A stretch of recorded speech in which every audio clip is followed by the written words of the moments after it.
welcome. We're here with FutureDAO and MetaDAO team. We got DIRT MetaMAT here and OX Nallok here to roll out and onboard Future into our new Futarchy system. So we're all excited and eager to get trading and get governing ourselves. So I'm going to hand it over to Nallok and we're going to get moving and see what we got cooking. Yeah, cool. Thanks.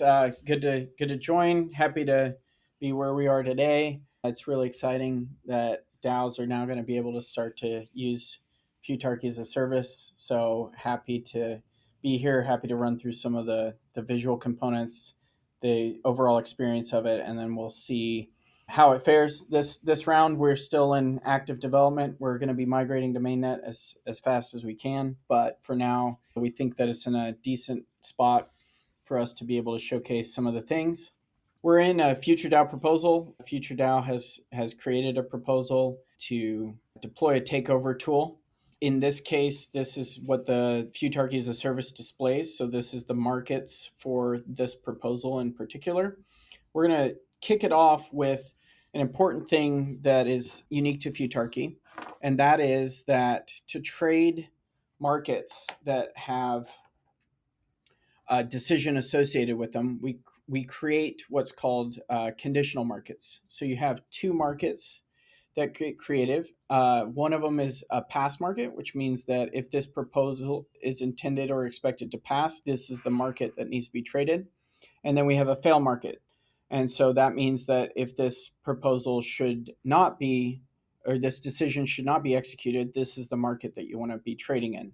And there's some nuance and logic, some market theory on whether you want to trade one or the other or both. We're going to run through very simplistically, and I hope that we get into more details later about, different strategies. We've outlined some documentation on how do you think about proposals here, but right now, the important thing is before you can get started trading, you need to deposit into the conditional markets.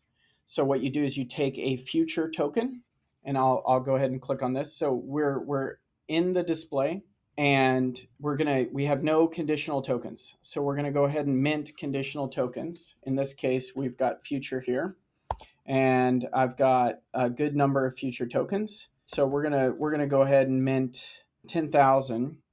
And when we mint these conditional tokens, we take future and we split it into pass future and fail future. While this is minting, the only way to mint pass and fail future is with existing future tokens. Is that right? Correct. And existing USDC. In this case, this is DevNet. So everything that's going on here is on DevNet, but we're running through the experiment here where in this case, I'm ready to trade these markets. So what I want to do is I want to deposit my future and my USDC, and I'm just doing both in this case. But, because I want to trade, right? So I need to have the constituent tokens for the conditional markets. So you have pass and fail tokens, and you have base and quote tokens. So you have ultimately 4 tokens per proposal. When you mint, you get both. So it splits the token, and then now we're in decision land. So until this proposal finalizes or reverts, we don't know which one's going to be conical that then restores back into the original token. And I can re-explain that, and I'll totally admit that it can be absolutely confusing. So I'm happy to go through and adjust my communication and give it another shot. I think from a high level, it's actually pretty clear what happens. But for the point of, let's say, the users, why would you want to create the future, the pass and the fail? And in what situation would you want to create the USDC, the pass and the fail? Yeah. So one, in this condition, right, say you're sitting there and you go, okay, this proposal I think should pass and it will increase the value of future, right, by passing this proposal. So in that case, you probably want to buy anybody that's willing to sell you future. So in that case, you'd be like, I need USDC to buy future, right? Like I need cash. And say in the fail market, or let's just keep the pass market. Actually, I don't think if this proposal goes through, future is going to be worth less. So I'm going to sell my future, right? Like I want to sell it into these markets. So that is kind of the logical standpoint when you start to initially engage with these markets would be, does this proposal add or subtract value? And if it subtracts value and it's likely to pass, I want to get out of future, right? Like I'm, like if I can get out at a good price, I'll get out at a good price. So that in that case, you'd want to mint, conditional, and then you would sell into the conditional market. Very Does interesting. That makes a lot of sense. It does. So it's like if you're bullish, well, let's say you look at the proposal and you'll be able to see between the pass and the failed market. You kind of have a couple opportunities, and you see, you know what, this pass is winning by a landslide, but I don't actually agree with it, and I'm a yeah, future holder. Then I can sell my future because the price has gone up, and you can get yes, out some USDC if that goes through. Or the other yes, side, let's say maybe you're a future holder, maybe you're not a future holder, but you're watching these markets and you go, whoa, this is very bullish. This is going to pass. I want to buy future at this level. Then you take your USDC, you put it into the order book, and you're able to buy from people that are thinking to sell. correct. Nice. Yeah. So, like that's probably a very high level, surface level, basic trading decision. There's a lot more that kind of goes into it, which is like, is, you know, is the market overvaluing the passing of this proposal? Is another opportunity to sell future, right? Where you're saying the market thinks that this is going to increase the price of future by 20%. There is no way in evaluating this that it's going to increase it by 20%, right? So now I can sell it, even though I want it to pass, say it only increases the value of future by 10%. Well, I have a free 10% there as a trader to make that money right now, right? So you may even depress the passing price to bring it more in line with what, like what the proposal is actually there. And that's what kind of gets us back to crafting a good proposal, and then the markets being able to evaluate the opportunity or the increase in value of the proposal the proposal brings to the underlying token. So there's some like very advanced market theory stuff that you can kind of go through with that, which is important as a trader. You don't want to just blindly bid up future to $1,000 a token on a proposal when the spot price is $10, right? In that case, it's an arbitrageable opportunity. So just some nuance there. We can go into more details. Happy to go into more details with respect to that. So just coming back to this system, at any time while the proposal's ongoing, you can do what we call reclaim here.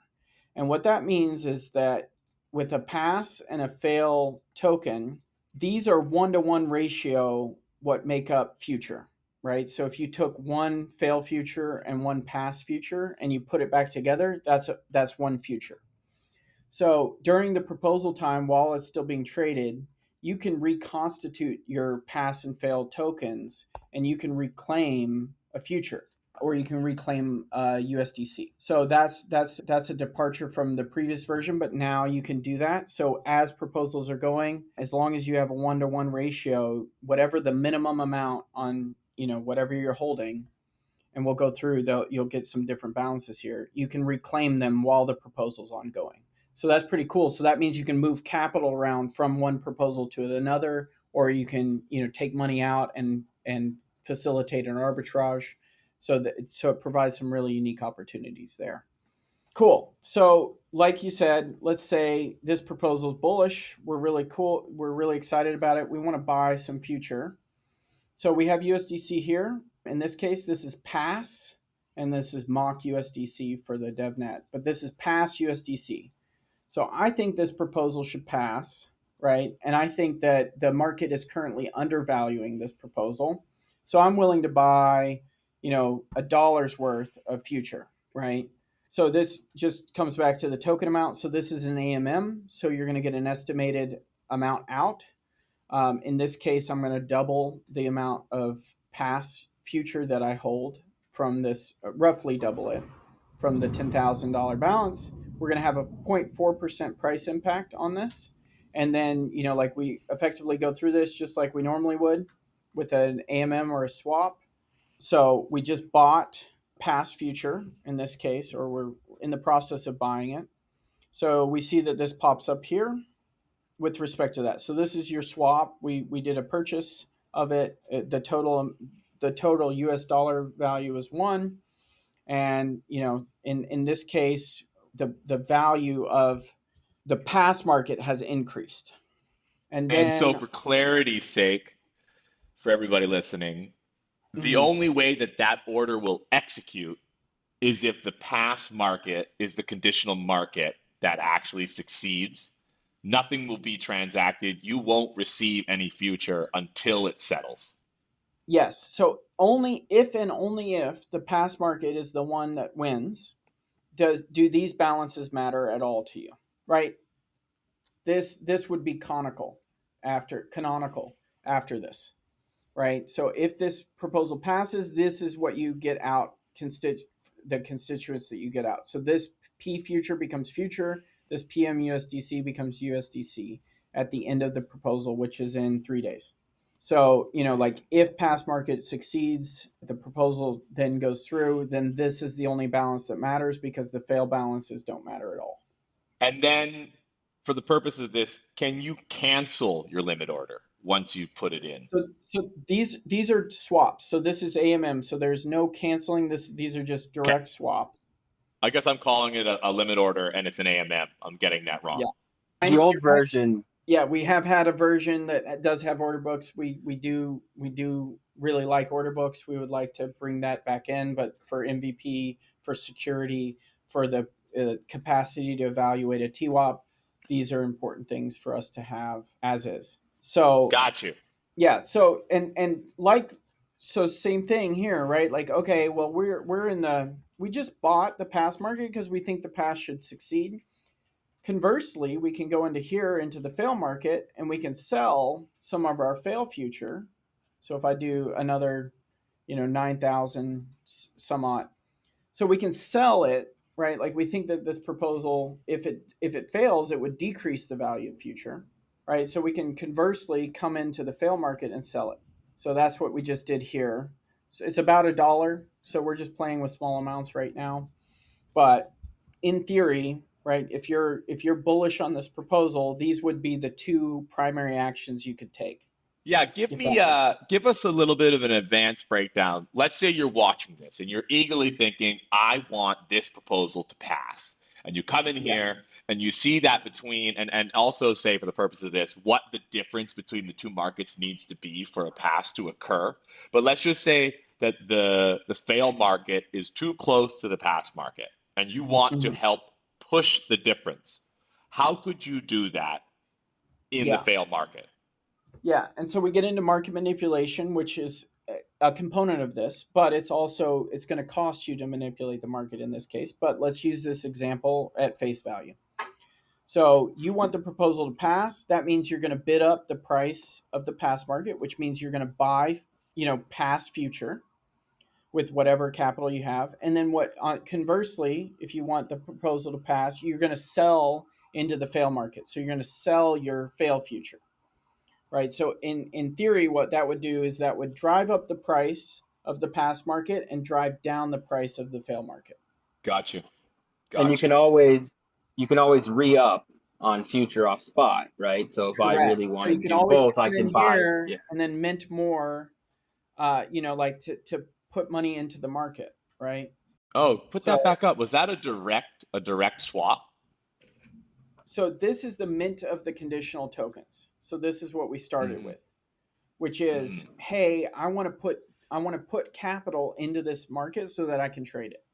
Right. So let's say I used up all my powder, but I really care about this proposal. I would go to spot. I would go to Photon where I trade, and I would buy, more future, and then I would mint conditional future, past future. I'd sell more into the fail market, buy more into the past market. So then I've also affected the market price of future here. So Exactly. there's So some this is interesting where real there's dynamics happening. yes, this is where the real dynamics happen. Whereas if the pass truly has this value, over time to the 3 day period, the spot and the convergence of the TWAP price of these proposals, these markets converge. They should absolutely 100% converge, right? That's the theory.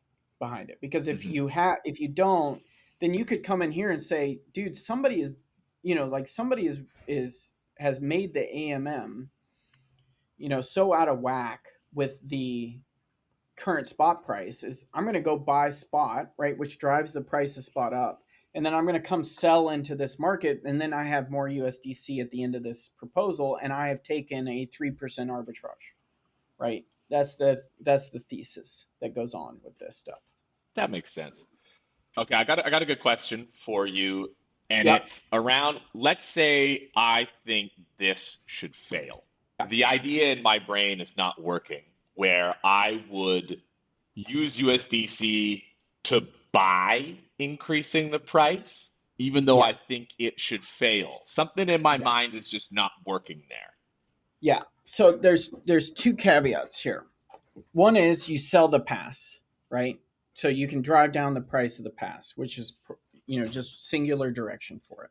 The other case is this case when, say, you create a proposal that says pay Dirty Digs $1 million out of the treasury, right? Say the treasury only has $1 million, right? So the passing of this would reduce the value of future, right? Does that make sense? Yep. Yep. Okay. So the failing of it should be representative of the price of future without doing the action, right? So these, even though we're speculating and we're sitting here and we're saying, like, oh, I want this to pass or I want this to fail. In theory, right? Like it should converge on the price of what the decision is. So let me say that in a different way. If MetaMAT and DIRT took $1 million out of this, the value of future is effectively zero. And if it doesn't go through, then we lose DIRT and MetaMAT because they've been proven to be bad actors in this case, which means future will have a value, right? So by trading the fail market, right, you're just saying that if this decision wasn't made, future will actually increase in value because these people have been proven to be bad actors at this point, right?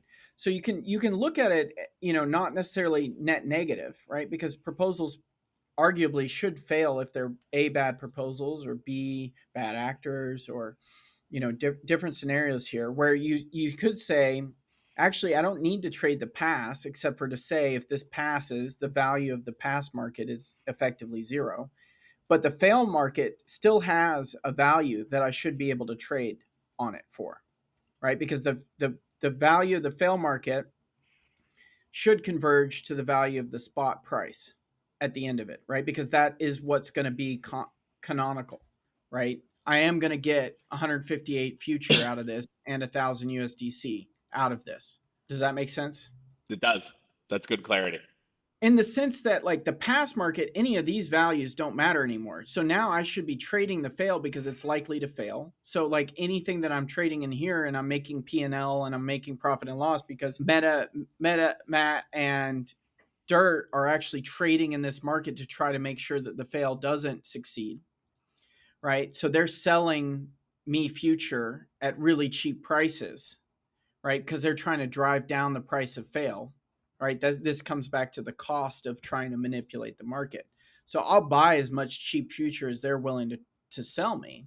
And in them trying to produce, like them trying to manipulate the market or drive down the price means that I will have the arbitrage opportunities. I'll buy it all day, every day. I don't care that these guys are effectively exiting their position. So that's the way that I would look at it. Super cool. No, that adds a lot of clarity. I was missing that piece of the fail actually being the more profitable outcome for the DAO. And Yeah. that is why you would buy the price of future up. That's super this cool. this is where it resolves, right? So say this is likely to fail. This is what's going to resolve. And then this is what you can redeem in future in USDC. So I'm still incentivized to trade this because this is what's the likely outcome is. So even coming to this market, and if there is an opportunity to make money, then that would be the opportunity to make money. So I just want to highlight this, but I've traded this, right? I've sold some fail future and I've bought some pass future. So my balances are, 19,000 on this side and 158 on the fail side. So when I go to reclaim, I can only take the minimum of the two, right? So I can only actually reconstitute 158 because that's the minimum amount that I have. So that's important as you're trading. Like in this case, we said we wanted to pass. So we bought pass future, but we also sold fail future. So when I go to reconstitute it, I can only take the minimum of the two, the 1-to-1 ratio. So that's just important. So if people come in and they expect that they can, like reclaim the full amount that you deposited, well, now you're going to have to swap back into fail future if you want to reclaim the same amount. So let's go back into this. Say, okay, well, actually now I'm not convinced I want this to pass. So I already bought pass future, but maybe now I'm not so sure. So I'm going to sell 5,000 of pass future here, and we'll see how this reacts in the system here. And then conversely on here, so you can see the TWAP price changed. Conversely on here, I want to actually try to buy, I think it was 48 cents worth of this roughly. The fail. So now, now effectively I'm not so convinced anymore on whether this stuff, should pass or fail. So you can see that we brought in, we can see the charts still working on, making it all line up, but you can see here that now the pass price and the fail price have converged a little bit more, right? Because I'm not so sure about this. So say I effectively said, oh, well, but now that people are talking about it, I see some different light. I'm not so convinced that pass is as valuable as I thought it once was. And I'm not convinced that the community or the people that are trading these markets are as convinced that it should pass. So, maybe I want to hedge my bets a bit, or the price of these tokens has been way out of whack compared to the spot price. So you go in here and have your trading and your trading strategy when it comes to this, this market, this proposal, these markets, and this proposal. And the winning market, like I can see the graph and I can see that the pass market is above the fail market. Yeah. I knew there was a highlight before. Where does it show you who the winner is clearly? Like which market is winning? Is it just who's on top? So this is now we're going to call it out specifically for people. There will be some visual changes, so you will see a TWAP price in here. We just haven't displayed it yet because we're still working out some details. So you guys are getting a very early picture. Nice. Again, MVP trying to get this stuff out.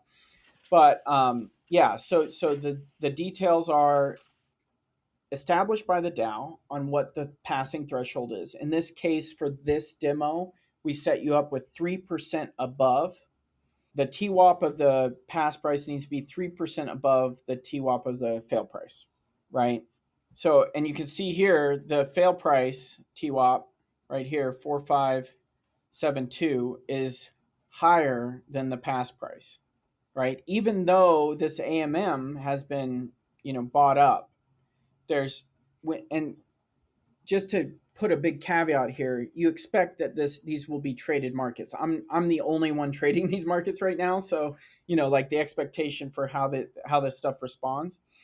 But in this case, right, so if we bought 20 cents of future, we'll see how this reacts. So just pay attention to this TWAP price, even though the price is there. So yeah. Okay, so the TWAP price starts at a value, at the spot price value, whatever we established. So this is 3 zeros and a 4 5. We may have to cut this. I may have to reevaluate some of these things. Let's go to the fail and let's see if I sell the fail. Yeah, so these are coming more in line with over time, this TWAP price should converge.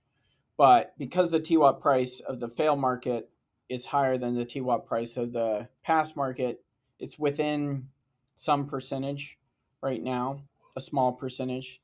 So we've got it evaluated. We'll change this verbiage so that it's very clear for people. But right now the fail is winning because this is not 5% or 3% greater, or it may be. I'm not entirely. The small numbers throw me off. So I apologize for that, but And I'm assuming like the graphical representation where the fail line is below would probably be corrected in the product. The fail line yeah. would be above if it was winning. Well, so it's just this is spot price, right? Oh, So that's spot so price. yeah, so this is the spot price, or sorry, the spot price of the conditional market. So just what the AMM price is, right? So the fail TWAP is less than, because we sold so much of it. But if we went in here and we said, let's buy, $2 of this token. So we drove the spot price up above. Now this TWAP went down, so I gotta look at this, see what the AMM's doing. But I think what has happened is that we've set the initial TWAP price higher than what this market has been evaluating at, so it's converging at a lower value. So if TWAP starts high and these prices are much lower, then TWAP will converge lower until it reaches normalization, right? So I think that this is just a simple parameter issue configuration. So like the TWAP of this, if we charted it, like we would say it started higher, but then it immediately dipped lower just because of a parameter optimization. But these are things I'll go through and take a look at and check just to make sure. But yeah, the spot price, it's not about the spot price, it's about the TWAP value. And the TWAP value is what the spot price is at the time over time, right? So that's the important takeaway from this. So you may see, so in our proposal for Pantera, or when Pantera put a proposal together, towards the end of the proposal, the pass price was much higher than the fail price, right? But because the time had elapsed so long, time weighted average price had elapsed so long, it didn't matter that the current pass price was much higher than the TWAP price, or the fail price in that case, because the TWAP had already stabilized. And by the time you get to the end of the period, you'd have to make the pass price so much higher to even move it a little bit, because so much time has passed. So the TWAP values are the important values to take away from this. We will have those on the charts so people can see, but you're still trading the pass and fail price. And That's what you should. when you say Sorry. spot, you're referring to market price outside of the proposal. Yeah. So let me correct myself. When I said spot, it was the conditional market current price. Gotcha. Spot of the external price, right? So if we said, here's the current price of future, and we go into here and we say the current price of future matches these prices, or these TWAP prices, right? You don't want to diverge from the spot price, because then, like MetaMAT brought up, I'm going to go buy from spot and I'll go put it in this market and trade this market, because I've got, somebody over here is valuing future at $1 when I can buy it for 10 cents, right? So you'll buy as much future as you can and sell into the person that's willing to, buy it for $1 in effect, right? And I think for the purposes of the education, the AMM model, is the liquidity for this only seeded once people start to trade? So yes, this is an interesting question, and I appreciate you asking about it. The liquidity is seeded initially by the proposer, and the liquidity required to propose is established by the DAO when you initialize the DAO. So Future may say, we want every proposal to have 500 US dollars and 5 million future tokens, right? That's the minimum required to get a proposal out. So that prevents spam. And then it means that the proposer has to put up some capital, right? They have a inkling that this should pass, right? So it prevents spam, and then it ensures that there's some liquidity there. That being said, it's up to the DAO to establish this. So this isn't a ton of liquidity, $500, right? Like if you want, we're swapping dollars here, right? So like 50 cents, whatever. So you may say, as future DAO, you may say, actually, we want $5,000, and in that case, that would be 40 million future for a proposal to be able to be created. That being said, once the proposal's out, now both of those liquidity pools are seeded, right? So the pass and the fail are seeded. But users can come into here, and we'll move over from the left-hand side to the right-hand side on the liquidity pool. The users can come in here and deposit into the pass and fail markets as well. So here's the liquidity pool constituents for the pass market. So you and I can go into here and we can deposit some of our pass or fail tokens into the liquidity pool as well. Yeah, so what you do is if you add additional liquidity, so say I'm bearish passing, right? For whatever reason, you could come in here and you could seed a tremendous amount of liquidity, which means that swapping would be efficient, right? So like people would have to swap a significant amount of money for it to move the price, right? Right. So but you would have to, but you're putting your money in an AMM. So, like again, here you are exposing yourself to impermanent loss, and then you're depositing around the price, right? It's an AMM around the price of that liquidity pool. So this could be an inefficient price. So there's no risk-free allocation of capital in any of this. So in this case, we just deposited, I think, 1,000 or something, and then we were awarded our LP tokens, which again we can come back into here, and in theory this should work. Let's see if I've got so LP tokens would then reconstitute into your pass and fail USDC, pass, future, and pass USDC. So you can withdraw your liquidity. So say the AMM's price shot up, right? And you're like, actually, I think that you can do everything you could normally do with an AMM pool, except for it's not a concentrated liquidity AMM pool. And the liquidity pool plays both sides. So It facilitates the pass and the failed market. you have a liquidity pool for both, right? Because remember how we Oh, for came here both. from minting, right? So when you Mm-hmm. Mm-hmm. initialize a proposal, we say you got to put up 10,000 future, and then the proposal creates the liquidity pools, right? So you take the MUSDC and the future, and then it seeds the liquidity pools when you initialize a proposal.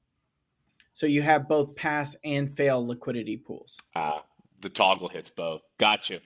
Yeah. And like in fact, this should work despite any lack of knowledge or understanding from the makeup of the participants. So if a poor proposal gets drafted, in effect, people should be trading based on a lack of information, which means that it should fail in theory. So like it if you notice that there's a lot of failed proposals, that can suggest that it's time to revisit and say, well, what is making these proposals fail? How can I evaluate this better? How can I provide more information to the market so that they can trade it and then evaluate it? So there's important things to take away from that. But no, like effectively what this does is it initializes a Futarchy DAO, which then affords you the opportunity to generate proposals based on parameters that were initially created for the DAO. And then anybody can put up capital to create the liquidity pool, which effectively initializes the proposal, and then the proposal is ready for trading. And the parameter we've set for 3 days, but DAOs can choose a number of days that they would like proposals to run. They can choose what the threshold for the pass versus the fail is set up, and then they can also choose how much liquidity needs to be provided to initialize a proposal. And then once proposals are created, this UI is available. So then people can visit this URL that you guys will have for the proposal. They can visit this URL. They can mint conditional tokens. They can swap in the pass or fail market. And then at the end, once if the conditions are met for pass, then the pass market will become canonical, and then people can redeem their amounts of the traded tokens. And if it reverts, which means that it didn't meet or exceed the threshold, then your fail market are the candidates for reconstitution. So this would mean in this case I'd get 17,000 future and $999.19 in USDC out. Love it. Yeah, we're excited to get it in the hands of people. One of the things that I'm really keen to do, with some more downtime, is to like go through proposal history with people, and like kind of mark this stuff up and say, like, well, what occurred during this period, right? Like, what new information was surfaced? Like, what happened to the spot price during this period? These things can be very interesting to go do a retrospective, and then even take a look and say, like, what was the immediate reaction for a liquidity provision, or these details, who was trading at what time, so that you can kind of go back and construct, here's how we can improve, or here's where market inefficiencies are, or here's where communication was lacking. And then that way these things aren't fixed, right? Futarchy doesn't have to not work for somebody. It can simply be, what lessons did we learn? How do we take this and produce something better for the next iteration? Amazing. I'll put you on the spot. When do you think we'll be able to have our proposal live? Yeah. So we are trying to migrate. So this is all DevNet stuff. These are our systems on DevNet. You can see that there's some slight tweaks and some changes that we still are in the progress of making. Our target is to have this out and in testing on Mainnet by Wednesday, and then sky's the limit after that. So I'm very optimistically saying kind of end of week, but really really excited to get estimating this week for sure. Epic. Awesome. Well said. Thanks a lot, Jen.